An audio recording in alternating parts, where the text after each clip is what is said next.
Why was transporting wounded soldiers from WWI lines so hard? Imagine trying to move someone injured in the middle of a war zone filled with mud, shell holes, and constant danger. That's exactly what soldiers faced when trying to get wounded comrades out of the trenches during World War I. The Western Front was a maze of muddy, crowded, and insanitary trenches, making it tough to carry injured men without risking further harm. Soldiers had to cross rough, shell-pocked ground while under threat from artillery shells and snipers. Every step was dangerous, and the risk of enemy fire was high for both the wounded and those trying to rescue them. The medical evacuation system was called the chain of evacuation. It was meant to move soldiers from the front lines to dressing stations, then to field hospitals, and finally to larger hospitals behind the lines. But this system was quite basic. It relied on horse-drawn ambulances, motor ambulances, and stretcher bearers, who often had to carry men over difficult terrain. Motorized ambulances were new at the time and not always available or able to handle the muddy, uneven ground. This made quick and safe transport difficult. Casualty clearing stations, which were the closest hospitals near the front, often became overwhelmed by the number of wounded and the severity of their injuries.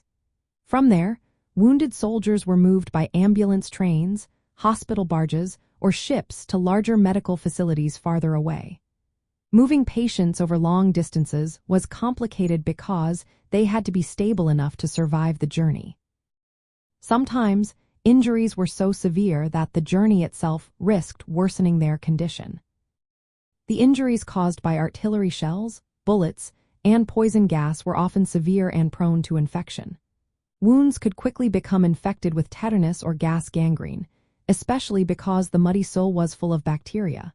Medical teams had to act fast to clean and treat wounds, but the muddy conditions made this even harder. Disease was common in the trenches, which added to the strain on medical resources and made evacuation even more urgent. Psychological trauma, known as shell shock, was also recognized during the war. Soldiers suffering from this had to be evacuated for mental as well as physical reasons, adding another layer of difficulty to the process. All these factors made transporting wounded soldiers a huge challenge. The dangerous battlefield conditions slowed down movement. Limited transport options meant that getting men out quickly was hard. The severity of injuries, the risk of infection, and the long distances to proper hospitals all complicated things further. The constant threat of enemy fire made every evacuation a risky operation. Coordinating all these steps across different stages of transport was a logistical puzzle that was often hard to solve. Despite advances in medical organization and transport methods during the war, moving wounded soldiers safely and swiftly remained one of the toughest tasks faced by military medical teams.